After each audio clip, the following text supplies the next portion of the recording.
welcome back to my channel. And today we're going to be working on how to create a dragon morphing into a logo. Alright, so we're inside Autodesk 3Dmax 2019, and I'm going to show you a breakdown on how I did the dragon. So let's open some files.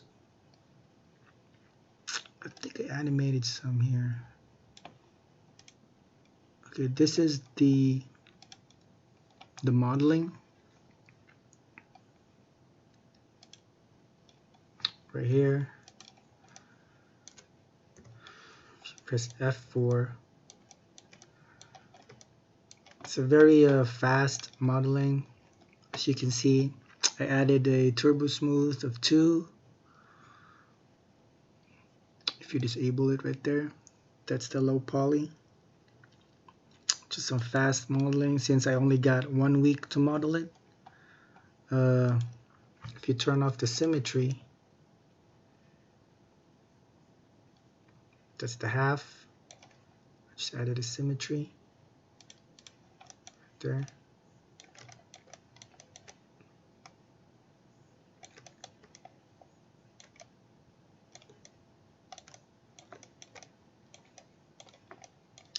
It's very basic Chinese dragon.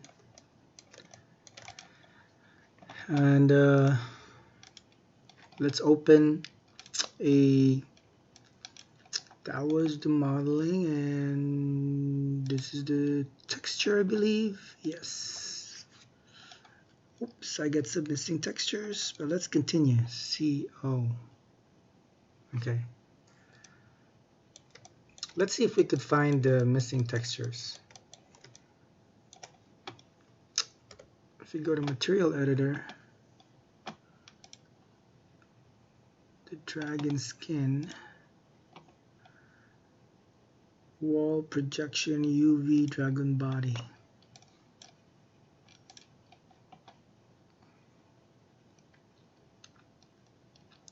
Wall projection, UV dragon, right here. Oh, yep, that's it.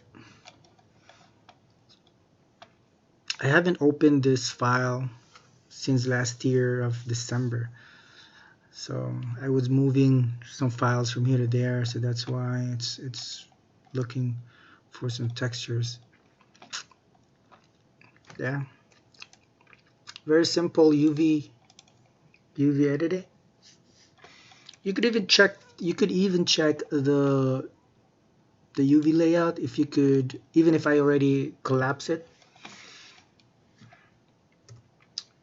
you could still check the UV by adding a unwrap UV, and then where is that thing? Right here. Open UV editor.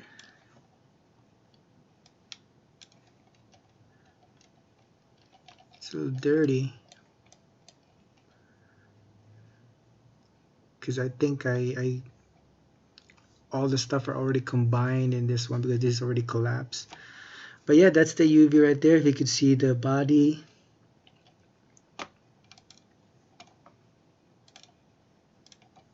That's the UV. I didn't really texture the horns and some of the horns and the spines. I didn't really texture that much because I don't have time. And then I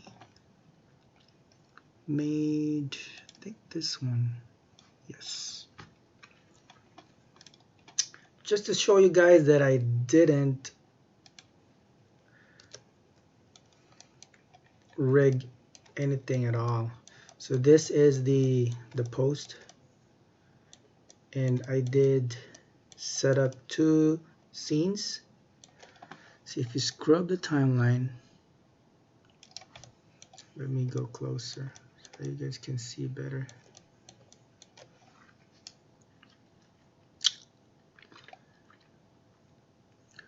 So this dragons were animated using a path deform.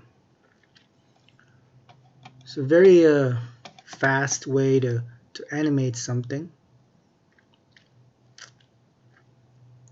Very easy to use. All you gotta do is just add it to the dragon, and then just on the path deform tab, just click this one and click the path, and then the dragon will just automatically follow the path. But you need to give a specific deform axis. Just play along with it, and you get a really nice result, such as this guy's right here. It's pretty cool, right?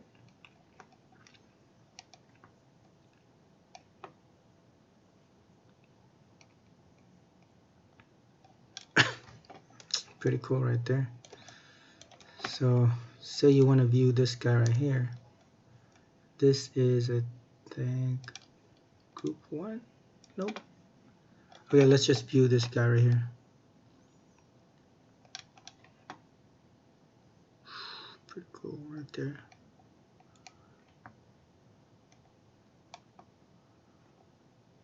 I just render one and I just duplicate it in Nuke. And let's go to camera 2. Camera 2 is more interesting because flew right by.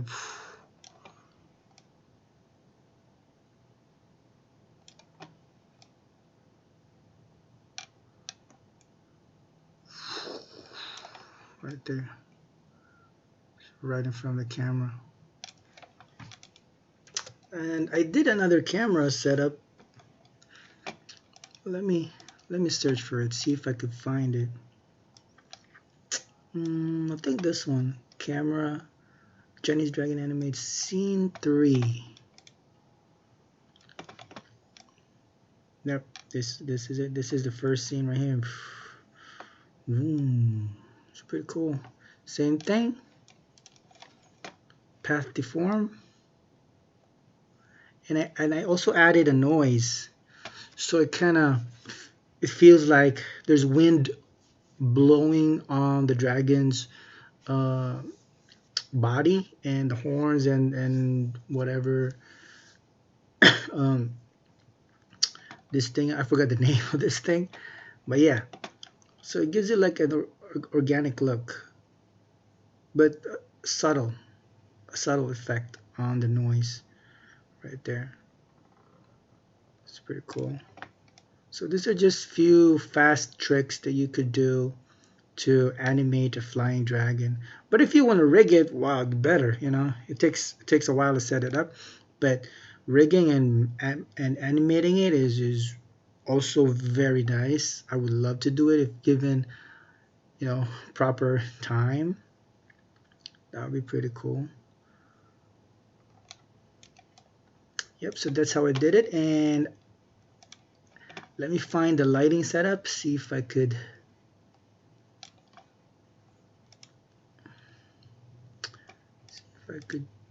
give you the lighting setup. Where's that thing? Huh? Render scene 3. Well, I think that this is it.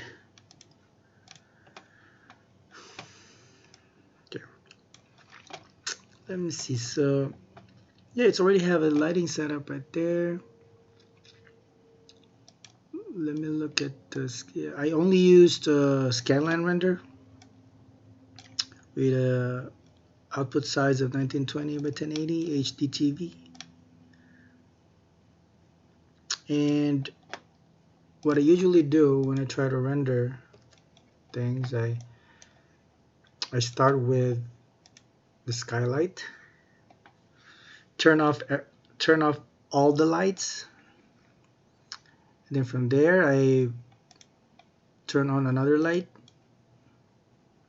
spotlight 2, spotlight 1, so on and so forth. Depends on how you set it up.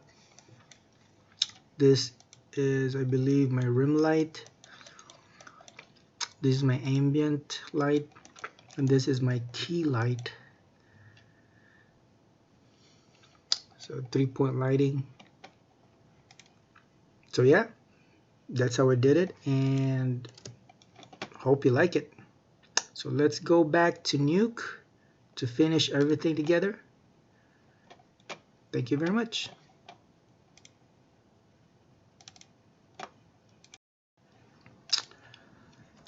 So this is what I did on my presentation for the dragon.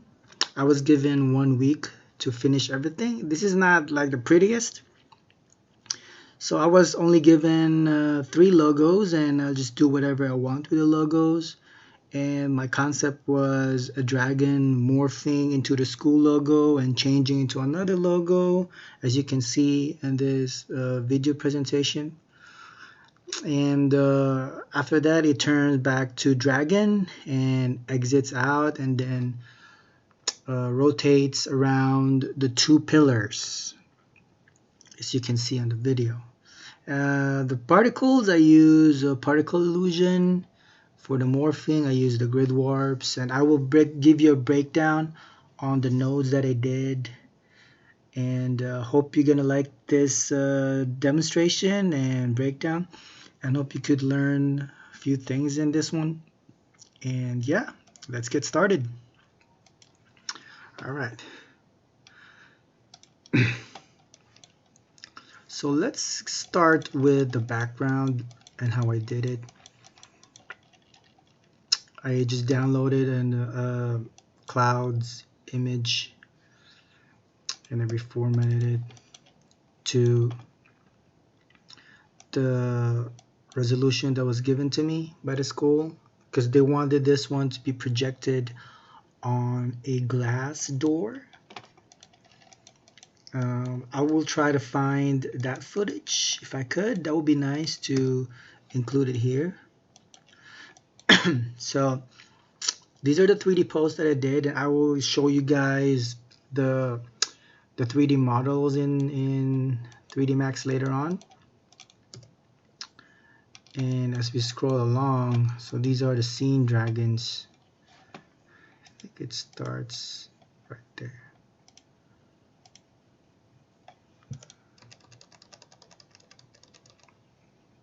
So these are the dragons. That's a sky dome pass. I even include RGB pass, but I didn't really use it. I did a key light pass and a rim light pass, and I just comped them together. And I added a glint using a noise. Color correct the noise, and I shuffled alpha from the dragon, and then I use a time echo. Frames to look at 20, frames to fade out 20, and I blurred it a little bit. And I use it to mask the noise, and added a glint. And I also had another setup with this one here, the alpha, blur it like 41.5, and I use this alpha to stencil out the glint. So when you merge everything together, this is how it looks like. And I added a blur plus to it. First blur plus is 10, the second is 50. You could like just gradually increasing it right there. And then if we move to a few frames forward, this is what it looks like right here. See right there. There's a few stretchings going on with the texture. I don't really mind since it moves pretty fast. And I also didn't add a motion blur to it, because it will take a lot of time rendering, and I don't have much time given the timeline that I had. So let's move on to scene 2, the Dragon Center, which is, I'm just gonna skip on to 15 right there.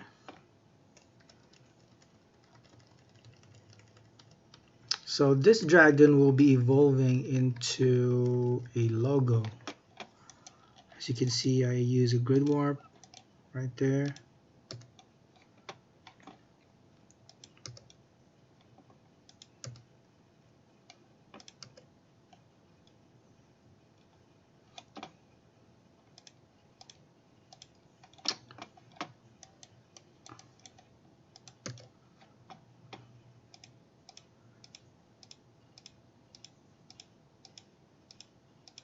Like this.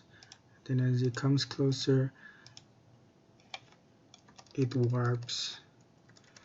It's not as accurate, but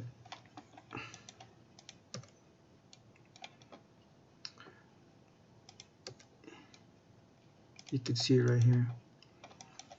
From the grid warp, I mask it on the logo's alpha,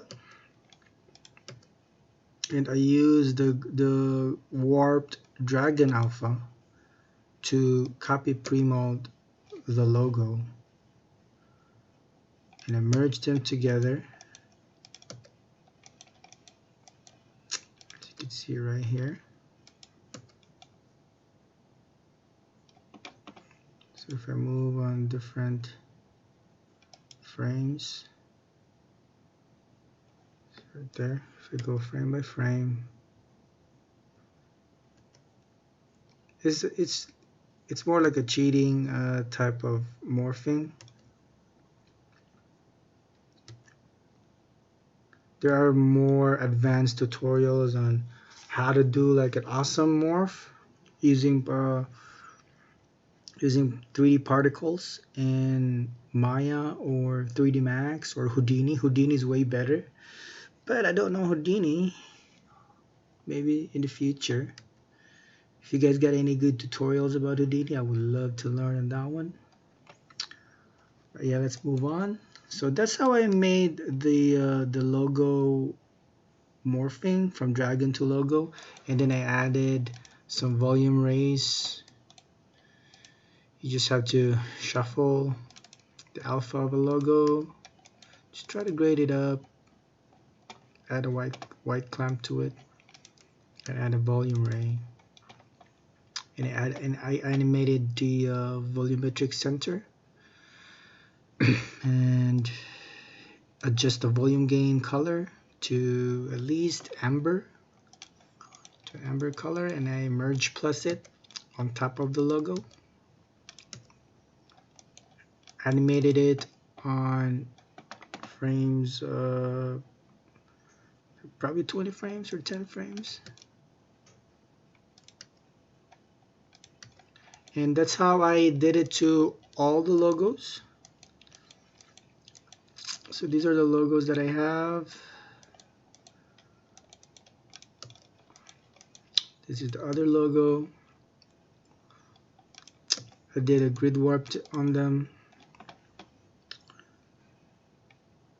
If you can see right here, right there, that's how I grid warp them using the, just animating the warp with an output of morph. Just animating the warp, the mix, and the background mix. If you want to learn more on grid warp, again, look at YouTube. There's tons of tutorials in it. This one is more like a demonstration and a breakdown on the stuff that I did. If you guys want me to make a tutorial, I can make a tutorial on how to do these types of warping. These are like super basic, so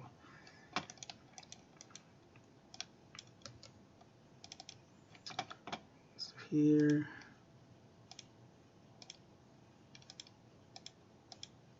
there.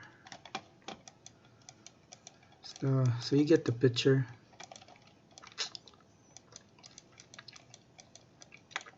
another dragon render here, another dragon render here, and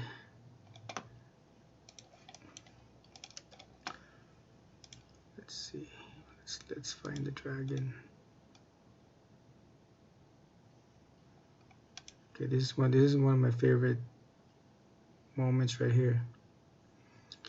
The dragon swirls on the posts, and I will show you guys a breakdown inside of 3D Max on how I did it. I didn't put any bones in the dragon, which saves me a lot of time setting up the bones and adding a skin. What was the tool? I forgot the tool, but binding the skin to the dragon, it takes a lot of time, setting it up. So I'm going to show you a trick on what I did. It's pretty cool. It's fast production right here.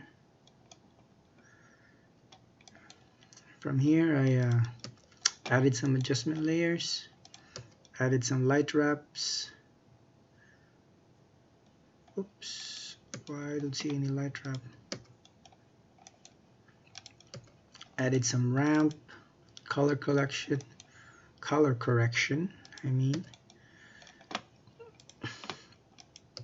to give it a dramatic lighting, give it a little blur plus.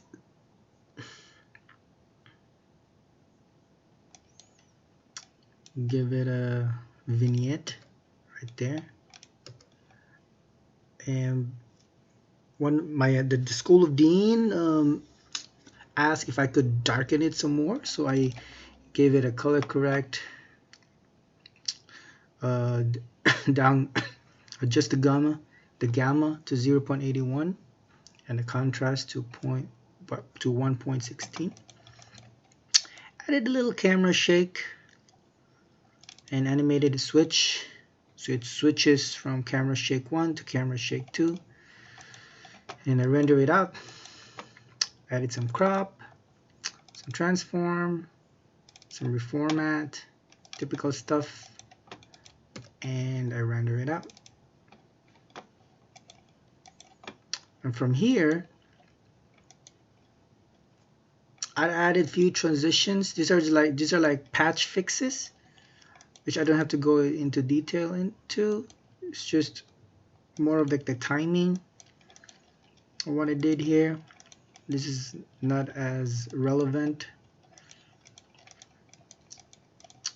And yeah, from here I added some particle illusion to spice up the render. As you can see right here, let me pick one.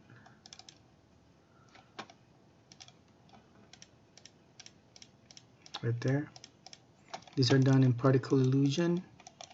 It's a pretty neat software if you want to have some fast particles.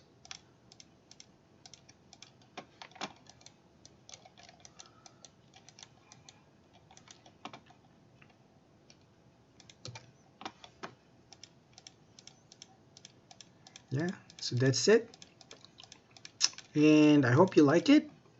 And if you got any questions, just feel free to comment below and ask me whatever questions you want to know on the process that I did, and hope you learn a thing or two.